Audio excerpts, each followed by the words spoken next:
Good to sa inyong lahat. I'm back again. So dito tayo sa summer house. Yung weather ngayon, hindi lumabas si araw at medyo yung yung langit medyo dark color. Medyo malamig, not too hot. So that is I'm going to walk a little bit this one because I'm still sitting inside in the summer house. So that is good. Lakad muna lang muna tayo, exercise, parang hindi naman tayo maano sa loob ng summer house. So this is life. That is my 3 days holiday here in the summer house, and that the weather here like this. Take a look guys, that is the weather. It's not good, pero mainit naman siya sa tutuusin lang. And then for the meantime, waiting, gumawa ako ng bibingka guys sa air fryer. Parang nag-craving akong kumakain na medyo matamis. Tinatamad ako pupuntang sa city. Ginawa ko, nag-mix na lang akong bibingka. Yung mga flour, hinalo-halo ko yung flour, egg para makakain tayo medyo para pang snack. So dito dapat ako umupo pag magandang weather. Hindi naman siya malamig. Ngayon na lumalabas na siya ng yung araw.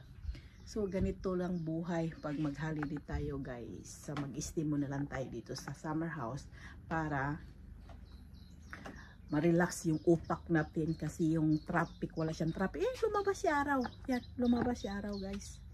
Yan, that is it. And then yung asawa ko nagpunta ng ng grocery, may binili siya. Sabi daw siya, bimili daw siya ng nag-craving din siyang matamis, medyo mga cake. Pero sa akin sabi ko, wag mo akong bilihin, bibili ka lang sarili mo dahil sa akin gumawa lang ako kasi nag-list ako ng sugar for the health na din, diba? So ganito lang ang buhay, paikot-ikot lang tayo guys pag training ta kaunti kasi na ako sa loob, parang ako sa upo-upo sa loob dito, parang lumabas yung init yan. So dito ganito ang buhay nang mag-holiday tayo, malayo sa traffic, relaxing siya, maganda pag maganda siyang weather dahil pwede ka sa labas nakaupo. So ganito lang guys, lakad-lakad lang tayo. Kung mainit yung panahon, pwede ako bababa sa ibaba, yan, dagat yan, pwede ako bumaba dyan at maligo. Pero pagka ngayon medyo malamig ta. Alam na naman natin buhay ng Pilipinas, hintayin natin mag 30 pa ang grado sa tubig para hanggang ligo tayo. Narinig niyo yung air fryer ko. So, naggumawa akong cake. So, that is it. Please see you later. So, sa wakas, lumabas si araw. So, pwede na tayo makaupo dito sa labas, guys. Medyo lumabas si araw, di medyo mainit ang panahon. Hindi naman siya malamig. Ngayong umaga, mainit ay malamig. Ngayon medyo mainit na siya. Lumabas si araw, guys. So that is life here in the weather in Norway. Sometime sometime the weather is not good, umuulan, malamig. Ngayon naman siya, lumabas si araw, di mainit, so pwede na tayong mag-relaxing dito guys. Pero ayaw ko magpainit dahil is alas 11 dito guys. Tingnan mo, si araw lumabas. So enjoy na lang tayo sa life habang nag-holidays tayo. So medyo sa trabaho, ang stress less, tapos sa trabaho. At least naman nakarelax tayo, matulog late, gising na late. So that is life here. Kakain lang ako ng breakfast is 10 o'clock. Gumawa ako ng smoothie with strawberry. And then I eat 1 bread. Hindi talaga ako kumain ng bread guys, pero sabi ko mag-iba naman tayo ng breakfast. So bread with cooked boiled egg and the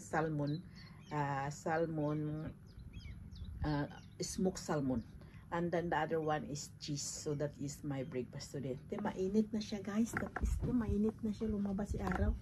Yan, kita niyo guys, lumabas si araw, pero yung langit madilim pa. That is light. So hintayin ko lang maluto yung yung bibingka. Kita rinig niyo, may boot na siya sa dagat. narinig niyo ano ko yung bibingka at kakain ako dyan sa bibingka. So, see you later. So, take a look, my air fryer bibingka, guys. So, that is it. So, mayroon akong bibingka for dessert. Luto na akong bibingka sa air fryer. So, pwede na natin kainin yan. Yes!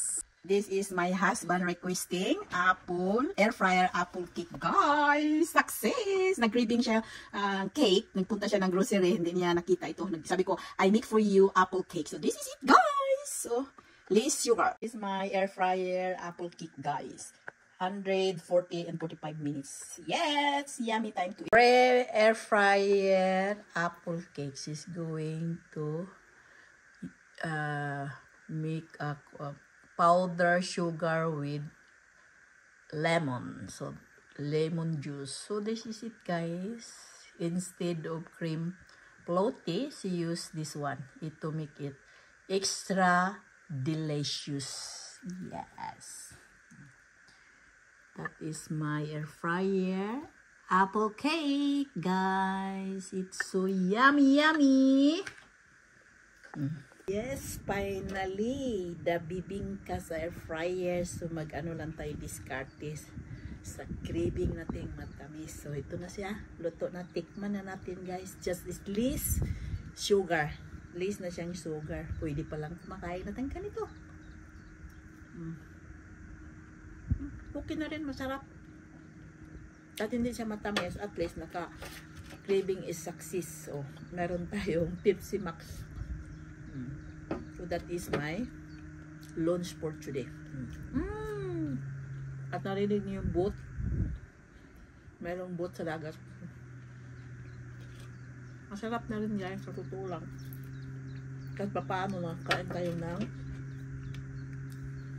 lunch. And then yung araw, lumabas si araw is beautiful and nice. Kain tayo. Ganito ang buhay sa vacation, sa summer house. Walang katao-tao.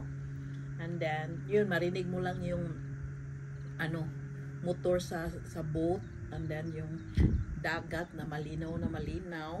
Pero pag hindi pa ako muna maligo ngayon, then malamig pa.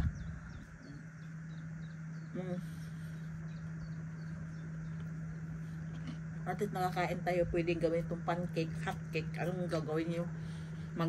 Mag-discarte lang kayo kung mag-crave kayo ng mga matamis nang gagawa ka ng sarili, parang less sugar. So that's it. Ito lang buhay ko pag bakasyon. So, thank you sa pagpanood and thank you for watching and see you for the next. Bye!